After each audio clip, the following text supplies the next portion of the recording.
Rwanda, often referred to as the land of 1,000 hills, is regularly identified as one of the fastest growing countries in Africa.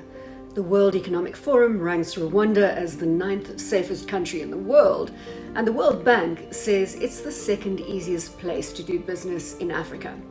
In this mini economic documentary, the second of our Africa Rising series, we dive into the Rwanda of today and tomorrow and examine the progress being made as the city draws inspiration from Singapore. We are very close to Singapore. We work very closely with them. So what we do is like we go out and do some shopping.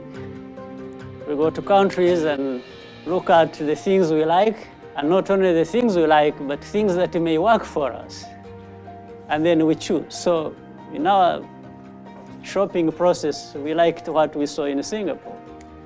And so given the good relationship we had, we learned a few things and worked together, and some of the things shaped around that. Paul Kagame has been at the helm of Rwanda for 21 years, and the miraculous economic recovery after the devastating 1994 genocide has gone down in the history books as a success story directly linked to his leadership. In a 2015 constitutional referendum, Rwandans voted overwhelmingly to allow Kagame to stand again for office beyond the end of his second mandate, which ended in 2017. Kagame won the subsequent elections in a landslide, and in theory he could run twice again, keeping him in power until 2034, although his current term ends in 2024. Geography is always important for context. Rwanda is just below the equator and is surrounded by 4 other countries, the Democratic Republic of Congo, Uganda, Tanzania and Burundi, and Lake Kivu to the west, which they share with the DRC. Rwanda is landlocked, and all goods from abroad must be brought in from the port of Mombasa in Kenya or Dar es Salaam in Tanzania. Being landlocked has helped us to think smarter and harder how we manage this. And 2 things come out. One is about regional integration that we have emphasized and is working, bringing together the 5 countries of 150 million people. It helps Rwanda to easily do business with these with these countries and within this market. The second we have targeted, again relating to competitiveness, is what are the things we should be doing or producing that have high value and therefore more or less render irrelevant the problem of being landlocked. In fact, that's why we have emphasized investments in technology, in services, in knowledge, because most of what you get from this is not that sensitive to how far you are from the ports through which you have to export some of the things. Kigali is the capital city, home to 1 million people, and from there the country is divided into 5 provinces with a wide network of paved roads that reach just about every corner of the country and essentially all stem off Kigali. The country's road network is celebrated as one of the best in Africa, with Rwanda ranked just below Namibia and South Africa for the last 6 years, a position they are determined not only to maintain, but to elevate. The Ministry of Infrastructure under Honourable Minister Clever Gatete is currently working to upgrade the roads across the country. We want all the roads in the country to become tarmac, and also we want to make sure that there is street lights on all the roads that we have. So the ones that are starting now, they come with the lights for safety, but also to make sure that really it's not just building the roads, but it has all the components. The old ones, we have now projects that we are being implemented right now to make sure that we can put street lights on all the old roads that have been put in place. Minister Gatete is driving a number of infrastructure projects very hard, including a regional rail transport system in collaboration with the African Development Bank and Tanzania, as well as the development of ports along Lake Kivu to enhance water transport opportunities. Energy provision is imperative, and the country is still on track to achieve 100% access to energy provision across the country by 2024. Of course, we were impacted by COVID-19, and this has slowed down a lot of issues since the beginning of last year. But of course, infrastructure has to continue. Our strategy for making sure that we have 100% access to energy by 2024, we are on track. At the end of mid next year, we'll be at 74%. Because we've been implementing all the transmission lines, taking all the energy from their source, and also making sure they are transported, and then we have put in place substations and distribution networks. It's the hydro, the renewable energy that is dominating in terms of the energy mix, of our energy mix. We are putting transmission lines that go up to the level where we can be able to trade with our neighbors. On energy, we are making very, very serious steps in terms of making sure that we have enough energy and making sure that we can also distribute the energy. The rest is the efficiency which we are working on, and we are making quite significant progress also in that area. One of the biggest projects is a brand new international airport currently under construction that has land allocation twice the size of London's Heathrow. We're really focused on connecting Rwanda to the rest of the world for tourism, for trade, for economic reasons, diplomatic reasons, but also to position Kigali as a hub that will connect all the other African countries to the continent. And to that end, there's the big project right now to build the new airport in Gesera, which will have a traffic of about 7 million passengers in the first phase of operations. So that's really exciting because it affords Rwanda an opportunity to really expand as an airline.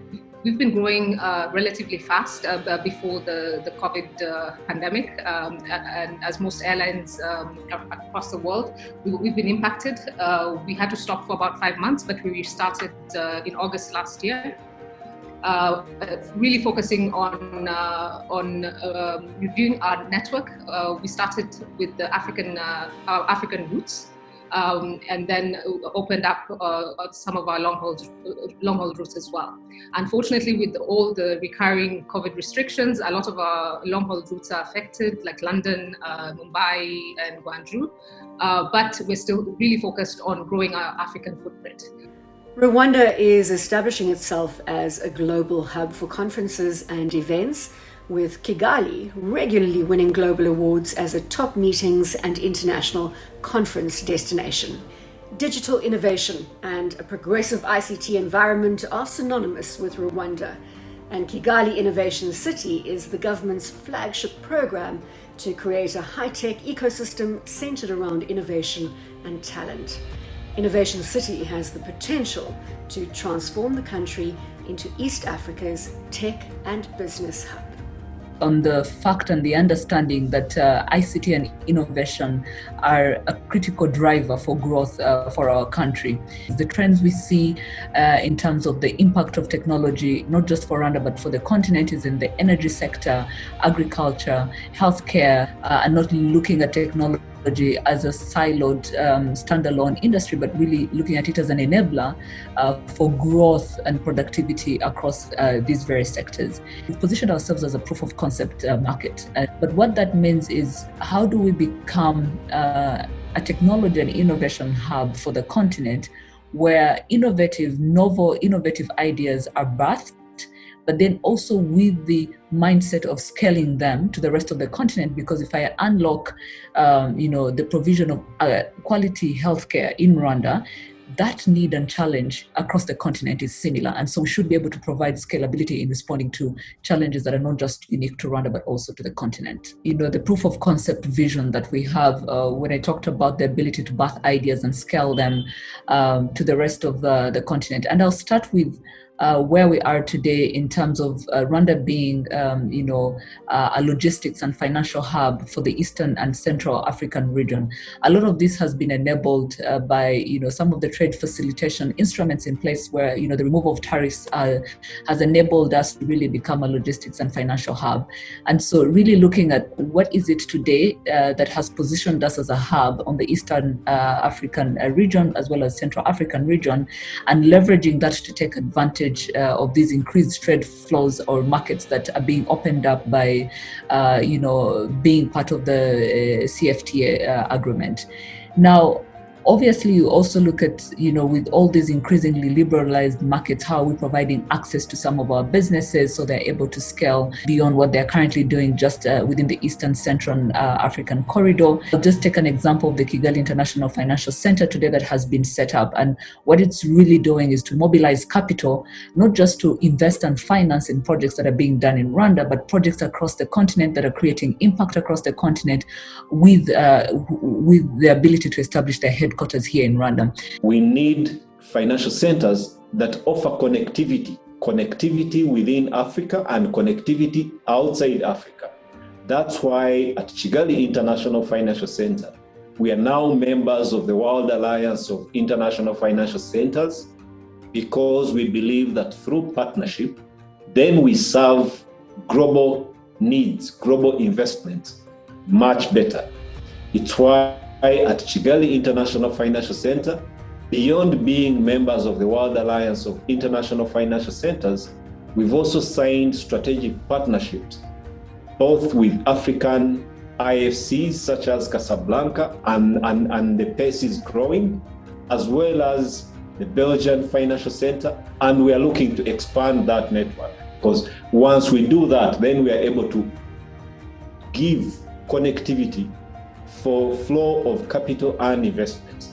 Equally important is ease of operations. In Rwanda, when we talk about ease of operation, we're saying, how is it easy to come to Rwanda? That's why today we talk about a visa regime that facilitates acquisition of visa on arrival for more than 100 nationalities. That's why we have special visa regime for entrepreneurs, for young graduates that are graduating from international universities that are in Rwanda, but also beyond that. That's why we talk about free ownership of property, absence of restrictions on capital repatriation, on forex exchange. That's what we believe global investors are looking for. And that's the vision of Kigali International Financial Center. Talking about companies operating with ease in Rwanda, MTN Rwanda recently listed on the Rwandan Stock Exchange, demonstrating that it is committed to increasing local participation in the company. It's something that we've been looking forward to in the market for quite some time. You see, MTN at a group level has always had the intention to increase local participation in our companies across our entire footprint. And Rwanda, I'll have you know, is the third operation out of the whole MTN group to list on a local stock exchange. And the intention for us was really to deepen participation in the capital market, invite a whole lot more Rwandans, local investors to participate in the company. And by so doing, eventually and inevitably, also contributing somewhat to the socio-economic development of Rwanda. For us to have MTN, now it has made it to the top of the list of the local domestic companies listed on our exchange. So it's the biggest by market cap. So that's a very big excitement to have a bigger brand like that, but also having access to the investment like that for the investors. It has brought a lot of traction to our investing public, and people are inquiring, more people are trying to get associated with that. It's a very exciting moment for us. But as in every part of the world, the lockdown and social distancing measures, which were critical to control the COVID-19 pandemic, saw GDP slow in 2020. But it remains the fact that Rwanda is one of the fastest growing economies in the world over the past 25 years. Rwanda's strong economic growth has been accompanied by substantial improvements in living standards, with a 2/3 drop in child mortality and near universal primary school enrollment. To help government prevent, detect and respond to the threat posed by the pandemic and strengthen national systems for public health preparedness, the World Bank Group provided $14.25 million in International Development Association credits in immediate funding to an operation in Rwanda, the COVID-19 Emergency Response Project. Tourism has been the leading foreign exchange earner for Rwanda in recent years. COVID devastated the sector, but the government has responded by creating opportunities for domestic tourism by lowering hotel prices and trekking prices even as it seeks to attract international tourists once again.